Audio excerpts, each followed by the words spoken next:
Faly miarabantsika rehetra indray tonga soa eto amin'ny zava-manahirany vehivavy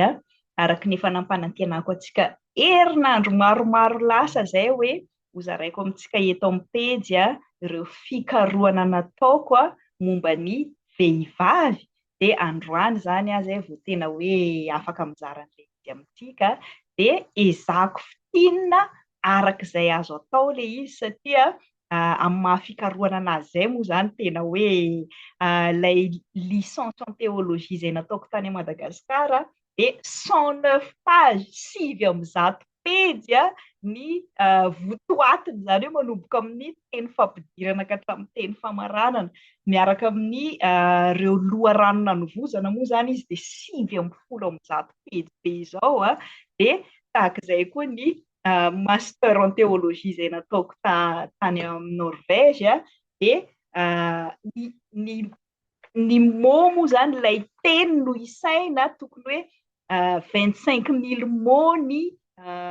isan'ny teny tokony soratana amin'ilay master zany sady amin'ny teny anglisy dia 58 page zany hoe 7 page miampy ny référence 1 page zany hoe efa ho 70 page eo zany ilay master amin'ny teny anglisy 20 page ny licence amin'ny teny malagasy tsy ho voafitina tsika ato anatin'ny vidéo fa raha mahaliana anao ny atsipiriany dia mandefasa MP afaka zaraiko aminao ireo asa soratra izay nataoko momba ny vehivavy ireo. Zava-kendreko eto amin'ny pejy mizara amintsika vehivavy indrindrandrindra ny maha endrik'Andriamanitra antsika na dia eo aza ilay patriarkaly izay manambany vehivavy sy ilay fomba fisainana patriarkaly izay mieritreritra fa ny lehilahy sy ny zoky olona dia ambony lavitra kokoa ka lasa manao tsinotsinona ny vehivavy dia izay moa no isan'ny antony hoe mahatonga anahy te hizara an'ireto fikarohana izay nataoko reto ho anao izay liana eto amin'ny pejy.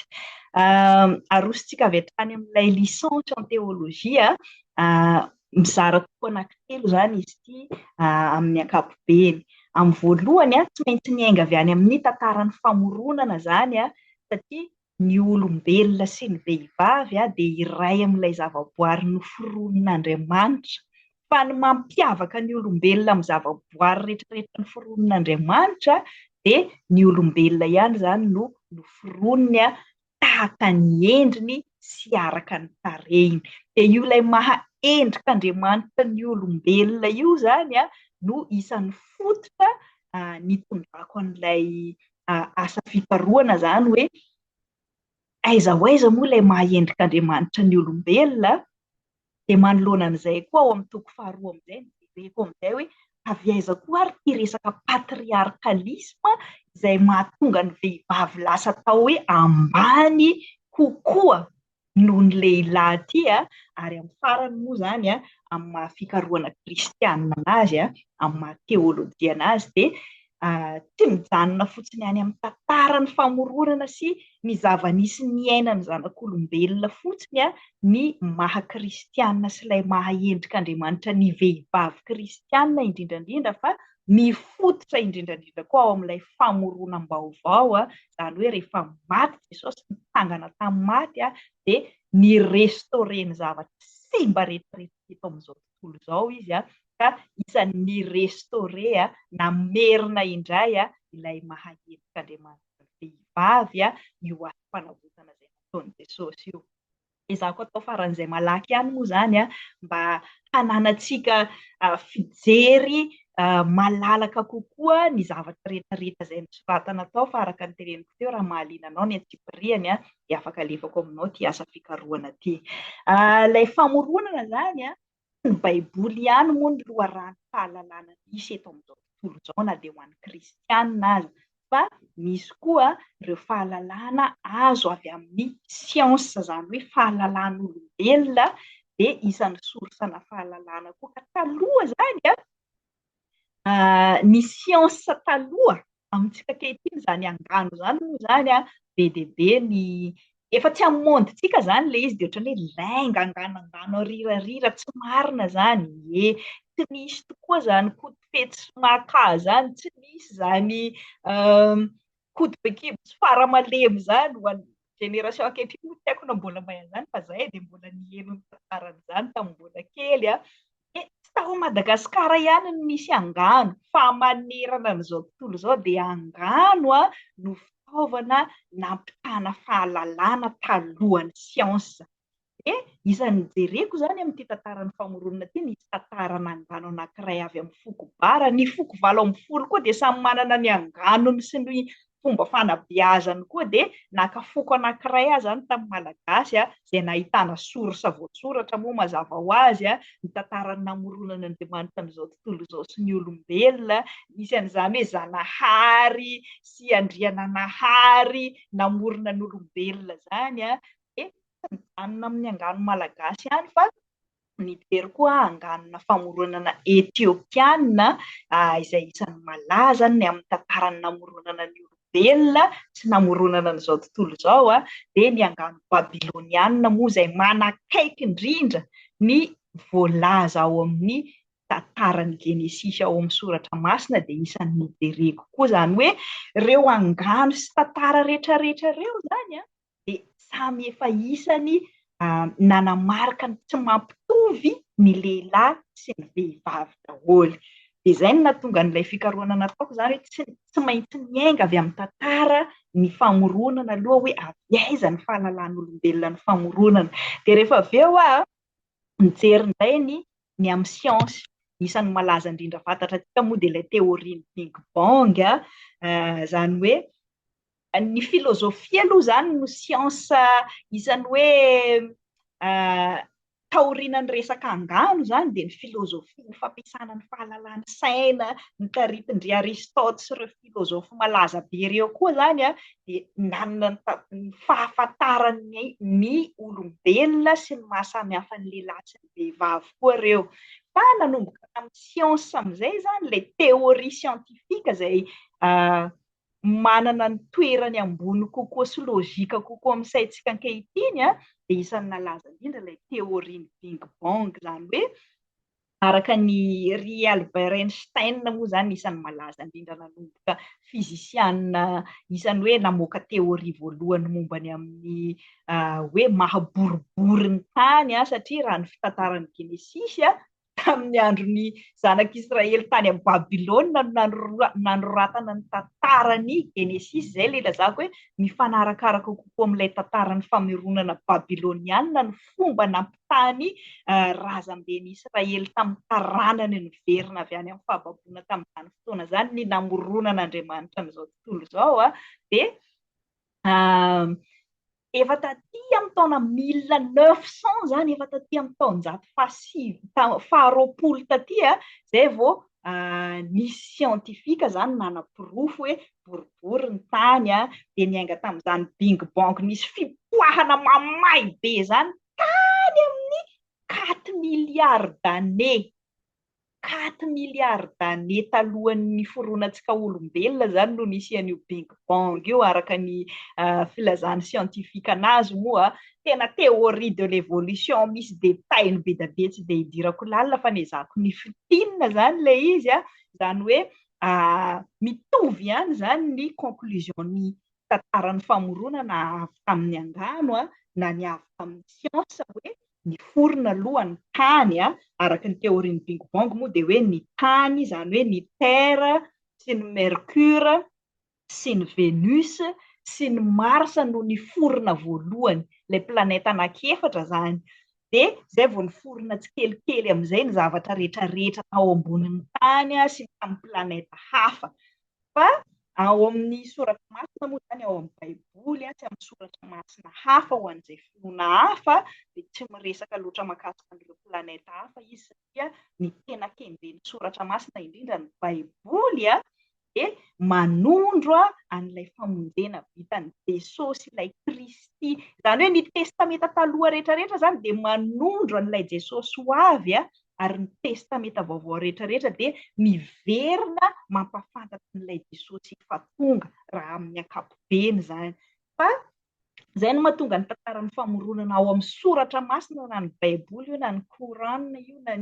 na ny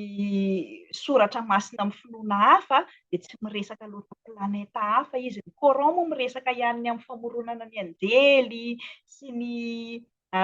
zavaboary hafa, fa raha ny baiboly manokana zao tsy dia miresaka loatra ny atsipiriana izy fa teny moa zany no isintomana ny amin'izay famoronana zay, nefa tsy fahalalana siantifika, tsy historika ny baiboly fa araka ny voalazan'ny testameta vaovao moa zany dia hoe nosoratana ireo ampahany soratra ireo ary nangonina rehefa tonga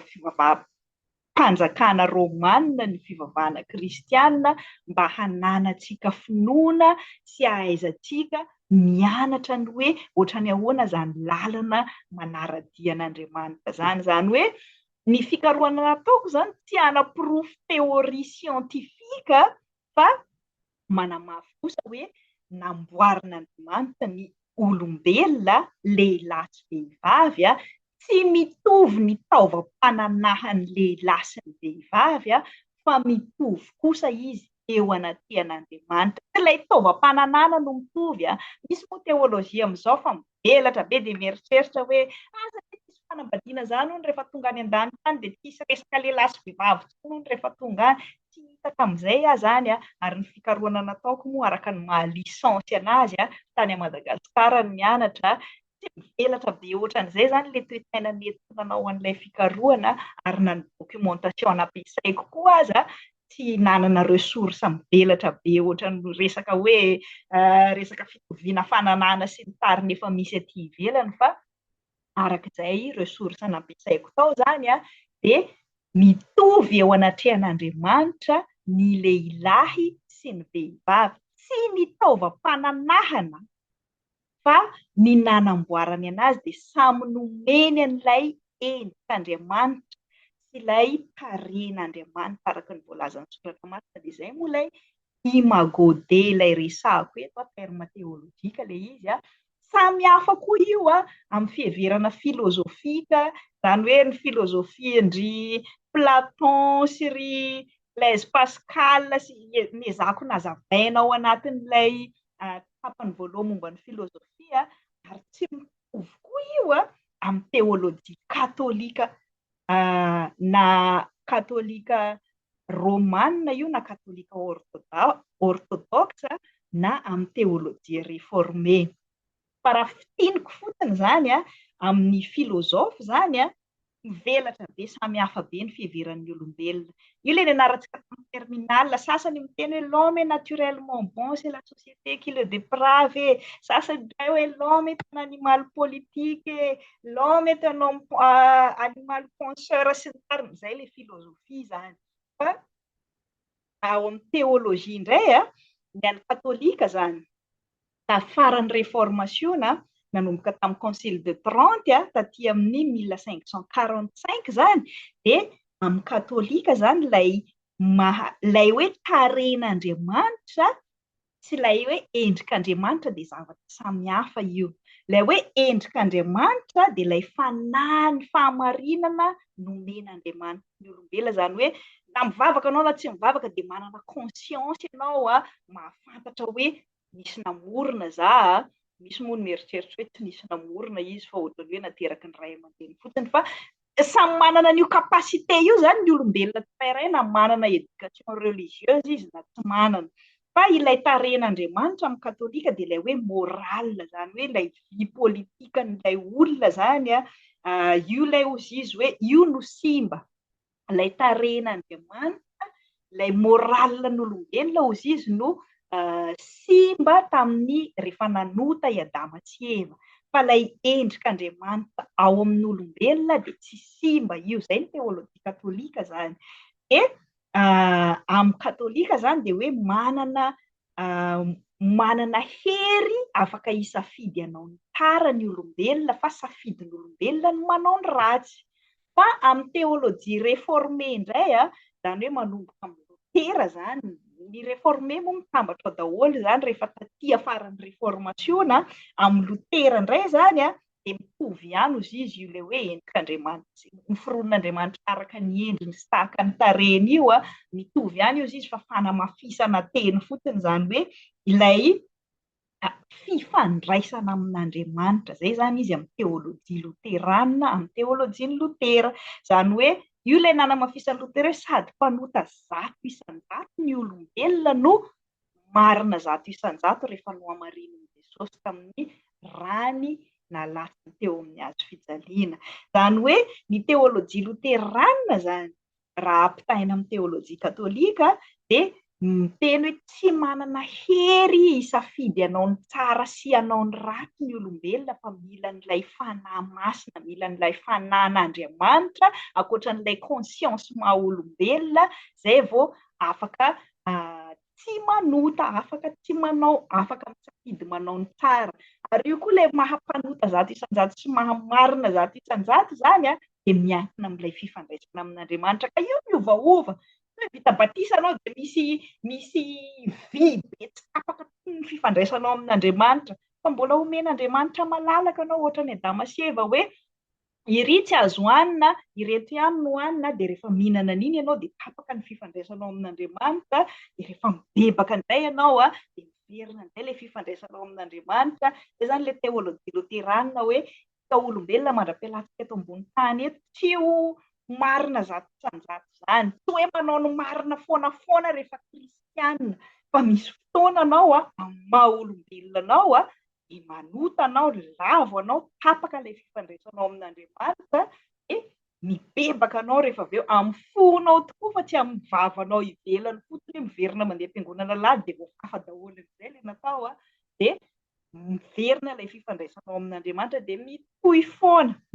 foana zany hoe amin'ny teolojia loterana zany.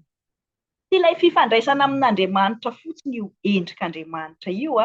fa zay ilay hazo fijaliana jadona zany hoe ny fifandraisanao amin'Andriamanitra dia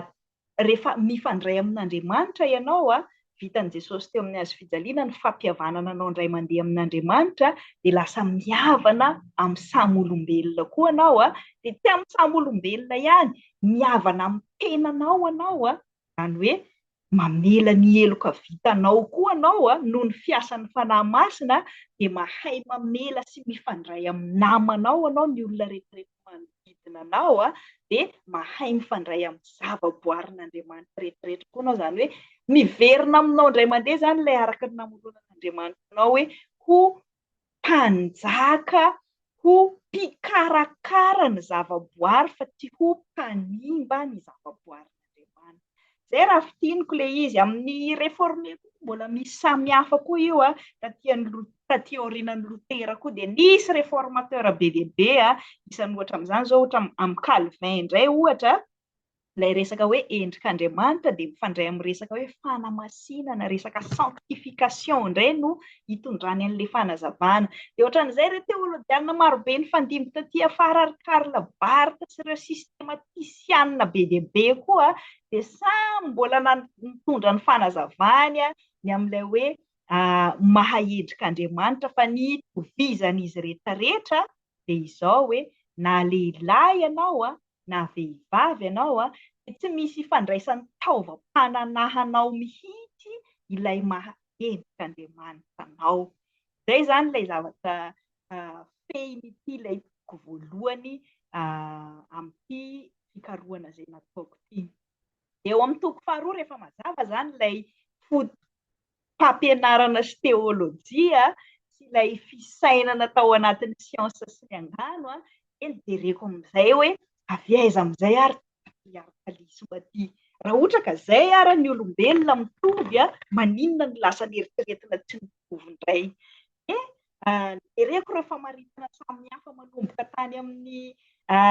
ireo teny samihafa nazahoana ilay hoe patriarkalisma teny fototra moa ty idirantsika lalina fa ilay ao amin'ny baiboly amin'izay zany rehefa nijerena tena terma ao amin'ny testamenta teo amin'ny tontolo tatsinanana moa zany ny tontolo tatsinanana zany no tena misy an'io rafi-piarahamonina patriarkaly zany hoe ny lehilahy sy ny zokiolona dia ambony kokoa par rapport amin'ny vehivavy sy ny ankizy. Zany hoe rehefa ohatra zao raha samy mandeha eny an-dalana dia omena lalana mandeha alohan'ny lehilahy. Rehefa miresaka atsika izay ilay averimberiko foana matetika hoe tompoko lahy sy tompoko vavy. Rehefa mizara sakafo dia ny lehilahy aloha no omena aloha. Tolontsika tatsinanana io. Izay no maha izy azy atsika, fomba amam-panao atsika io. Fa tsy voatery hanaraka ny an'ny tandrefana atsika satria ny an'ny tandrefana mifanohitra izay. Ny azy ny vehivavy aloha, mesdames et messieurs, ladies and gentlemen, rehefa mandeha eny an-dalana dia ny lehilahy no manokatra ny varavaran'ny vehivavy dia ny vehivavy eo aloha dia ny lehilahy atao fara. Fa amin'ny tontolontsika afrikanina miresaka ohatra hoe rehefa mandeha eny amin'ny lalana dia mbola misy zany mandrakizao na mpivady ara dia lehilahy mandeha eo aloha dia ilay vehivavy manaraka avy atao fara. Zavatra mbola misy zany indrindra amin'ny tontolo ambanivohitra. Fa tsika malagasy ankehitriny moa zany mifangaro votaka ao ny kolontsaina tanàna sy ny tandrefana, ary ny tokantrano dia samy manana ny safidy hitondraniny anazy dia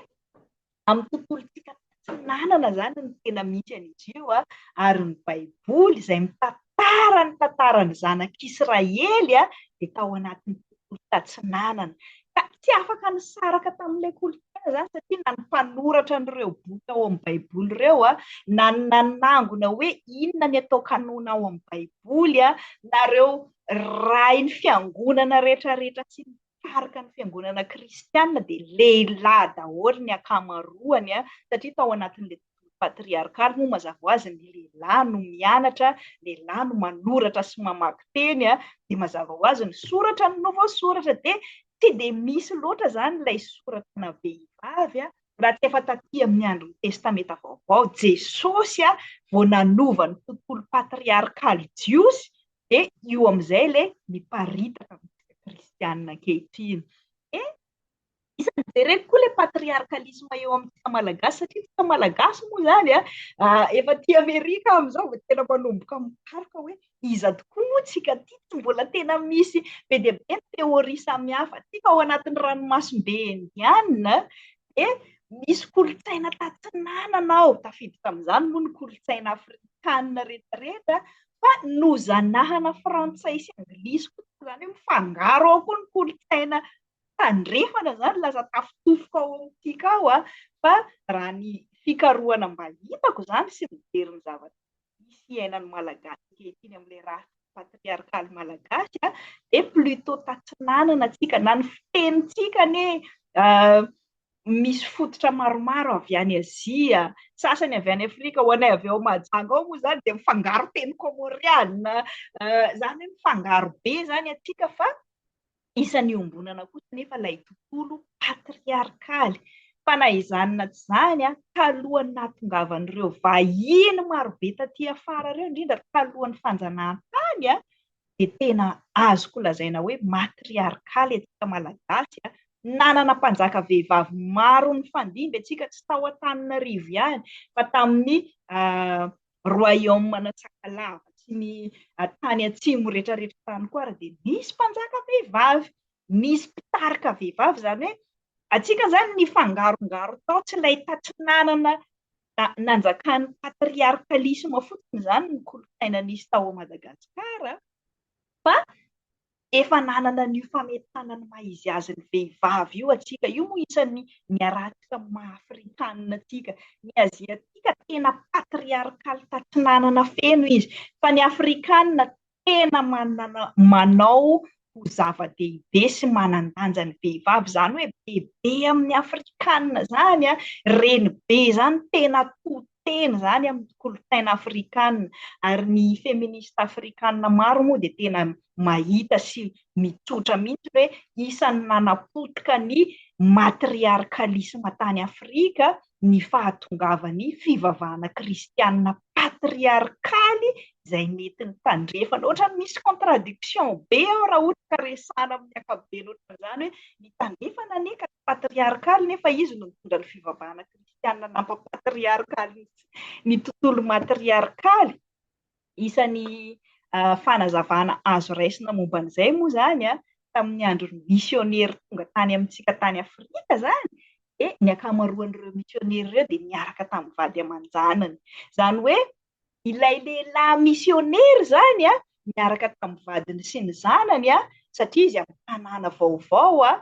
ilay vehivavy vadina misionera zany lasa niandraikitra ny zanany sy ny fitezana ny zanany, dia ilay lehilahy no lasa nitory ny filazantsara sy nanangana ny fiangonana, dia lasa nahazatra ny masontsika tamin'ny fitondrana ny filazantsara tany Afrika zany, dia ohatrany hoe lehilahy daholo no mpitarika ny fiangonana, lehilahy no tompona andraikitra tamin'ny fitoria-teny sy ny fampianarana, fa ny vadiny mikarakara ny zanany tao an-tokantano. Ankoatran'ny hoe misionera katolika sasasasany moa zany misy masera religiozy vehivavy izy dia reny ihany no mba nisy hoe vehivavy mitarika fivavahana, fa ny ankamaroan'ny misionera tonga tany amintsika tany Afrika zany isan'izany Madagasikara, ary isan'izany ireo fiangonana protestanta maro any Madagasikara, dia lehilahy daholo no tompona andraikitra tao, dia lasa nihemoka zany ilay maha izy azy ny vehivavy niaraka tamin'ny fahatongavan'ilay fivavahana kristianina. Teo amin'izay vao nanomboka nijery aiza ho aiza amin'izay ary ilay vehivavy ao amin'ny testameta taloha sy ao amin'ny testameta vaovao. Raha mijery any amin'ny testameta taloha antsika, araka nyity fikarohana nataoko ity moa zany, dia tena nanana izy azy ireo vehivavy ireo, zany Sara zany ni-influencé be ny fanapahan-kevitry Abrahama, zany Rebeka zany tena isan'ny nanao tokoa izy teo amin'ny tantaran'ireo patriarka ireo zany ny vadin'izy ireo, dia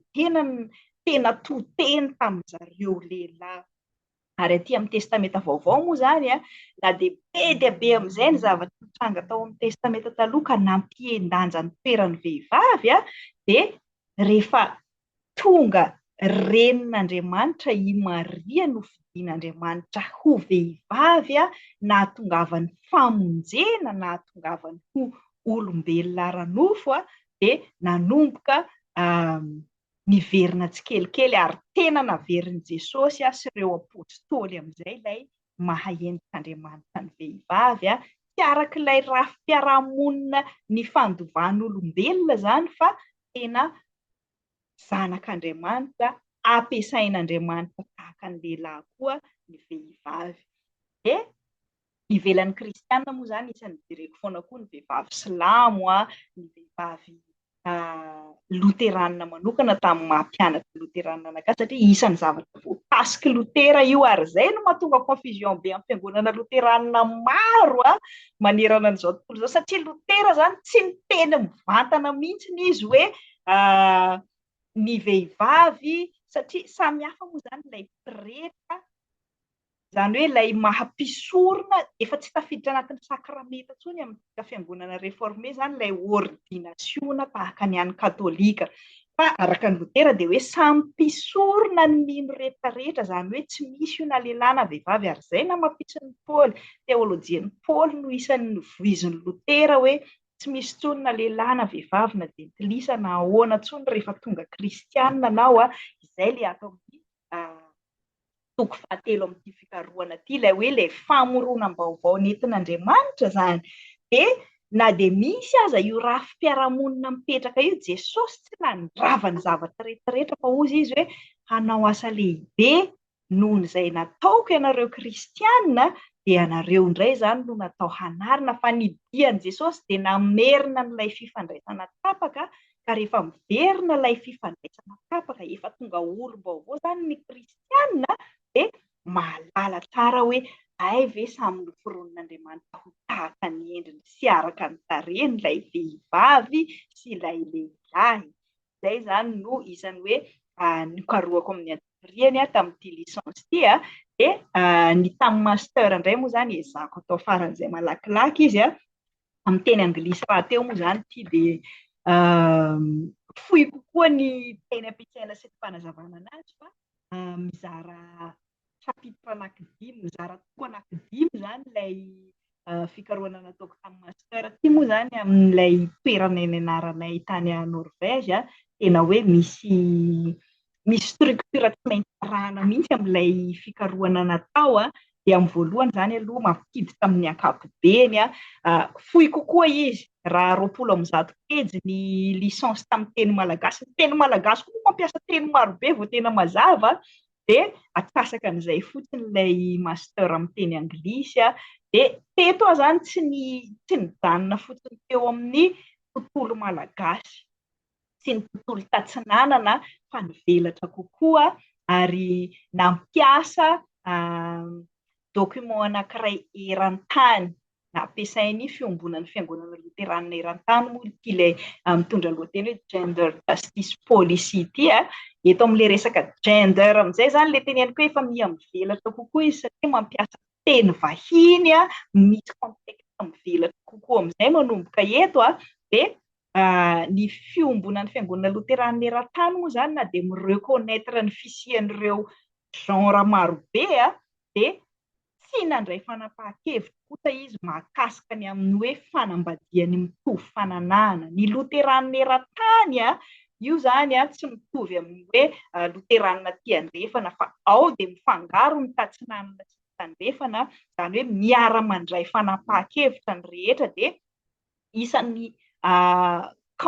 isan'ny komity tao moa zany za tamin'ity taona 2013 namoahana an'ity document ity ary isan'ny komity tao za tamin'ny nandresana an'izay fanapahan-kevitra zay tao anatin'ny 20 taona mahery no nandeha ny ady hevitra ny fandresilahatra hoe aiza ny tokony position ho raisitsika loterana eran-tany dia tamin'ity taona 2013 ity isan'ny nanangan-tanana tao ary isan'ny tondra ny feontsika fiangonana loterana malagasy sy ny fiangonana loterana afrikanina hoe tsy mety amin'ny kolontsainay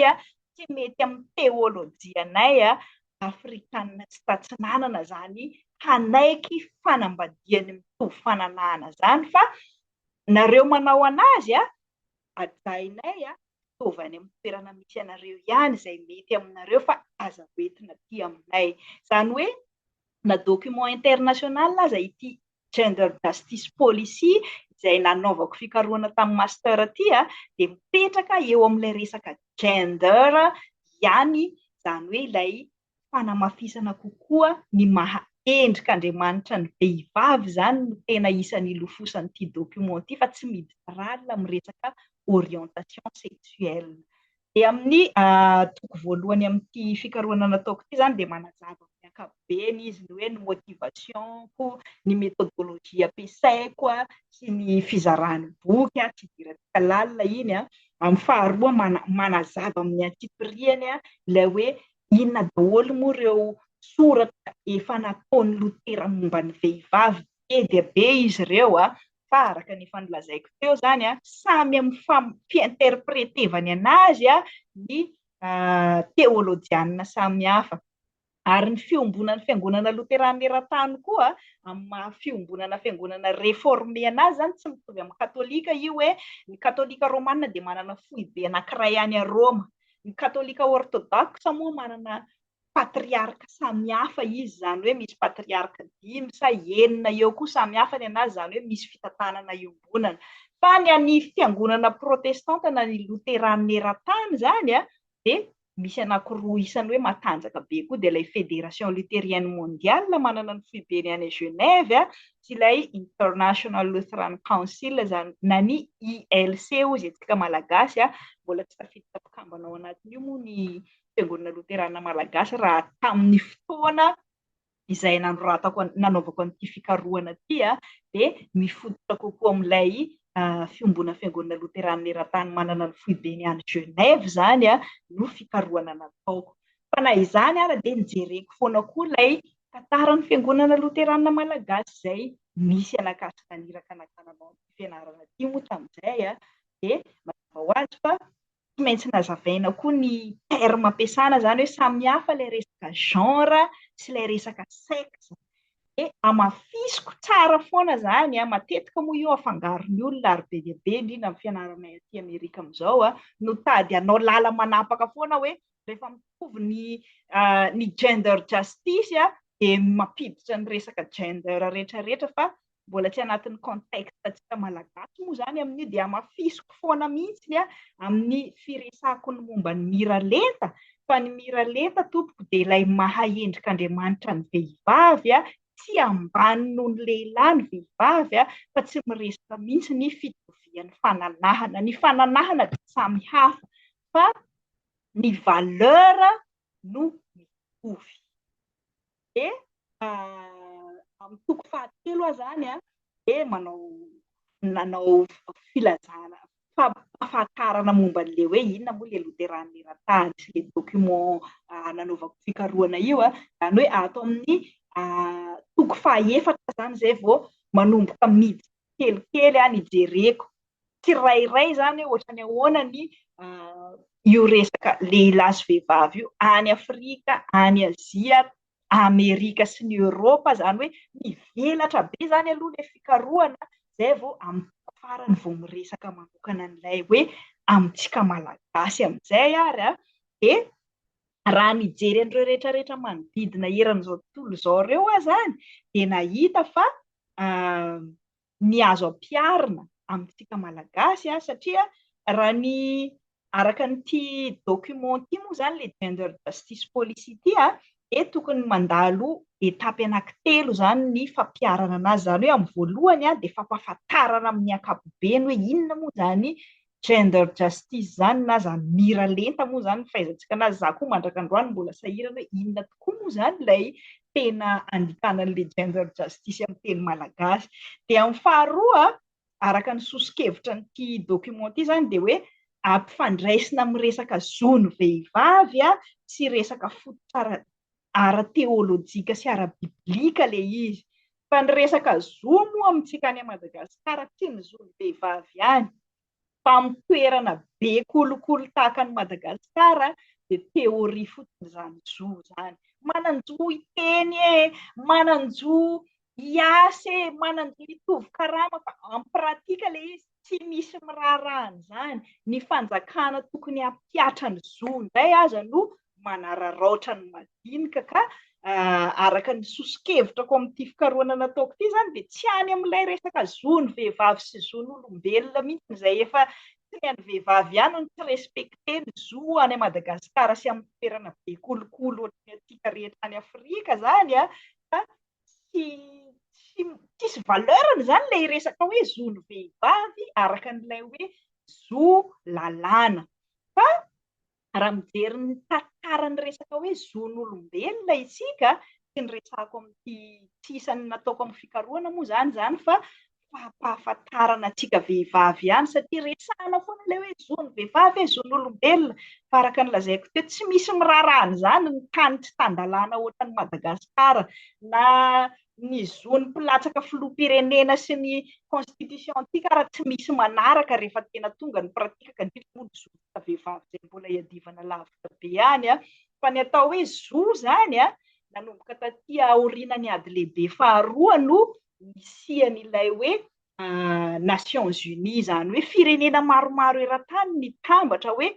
tsy izy tsony tia hoe hiady hifamono ve tsika samy olombelona fa andao tsika hivondrona mba tsy hisian'izany tsony dia nanomboka tamin'ny 1945 zany ny Nations Unies no nametraka hoe misy zo fototra ny olombelona tsirairay avy eo amin'izay le hoe liberté d'expression, liberté de religion, liberté amin'ny resaka asa, mifidy sy ny tariny reny zany ilay zon'olombelona ilay zo fototra dia nitatra tsikelikely amin'izay moa ilay resaka zo zany tao amin'ny firenena mikambana dia nanomboka nisy amin'izay ny zony vehivavy, ny zony ankizy ka rehefa nojereko zany tamin'ity fikarohana ity ilay resaka zo tsy make sense zany hoe tsy azo ampiarina amintsika any Madagasikara satria tsy ny zony vehivavy ihany tsy misy miraharaha fa na ny zony mpiasa, ny zony mpanjifa, ny zony mpifidy, ny zo rehetrarehetra tsisy mampiasa any Madagasikara dia raha ny sosikevitra zany tamin'ity fikarohana izay nataoko ity dia tsy any amin'ilay resaka zo no amerenana indray an'ilay valeuran'ny vehivavy fa any amin'ilay resaka hoe soratra masina fampianarana soratra masina dia any amin'ny teolojia mihitsy zany ilay hermeneutika mihitsy sy ilay fampianarana fototra ilay mahaendrika Andriamanitra ny vehivavy ihany zany no tokony hoe mahomby kokoa amin'ny kristianina ary misy koa moa ilay terme hoe positive masculinity zany hoe ilay lehilahy tsy ratsy ilay mahalehilahy tsy zavatra hoe negativa io fa misy manararoatra za manokana zao tao anatin'ny tokantrano misy anahy sy ny ray aman-dreniko dia mamanay tangoy tena ajaina dadanay tena hoe priorité ny lehilahy omena mihoatra noho ny vehivavy fa tsy manararoatra manitsakitsaka izy nohony amin'izay fanajanana azy izay fa rehefa atolotra ny dadanay ilay fanajana, atolotra ny lehilahy ilay hoe izy no voalohany dia tsy adino n'ilay vehivavy faharoa. Tsy ataony tsinotsinona ilay manady anazy fa omeny fisaorana dia mba karakarainy koa izay momba anazy. Fa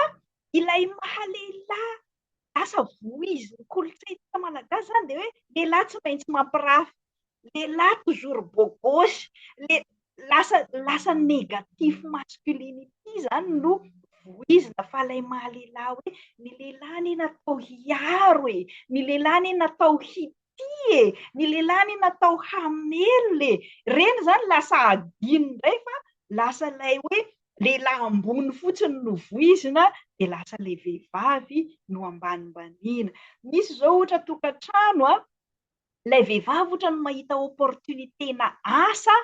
mahazo asa sy be karama kokoa fa ilay lehilahy ohatra sarotra be vao mahita asa dia midongy fotsiny izy lehilahy ihany no miasa sy mampivola dia aleo no miara-tsy miasa ao an-trano ao fa tsy mety amin'ilay lehilahy mihitsy ny ohatra hoe andana ary aloha anao miasa fa anao no mahita asa tsara karama kokoa dia mba izaho indray aloha no handray andraikitra ato tokantrano mandra-pahitako asa. Zavatra azo atao zany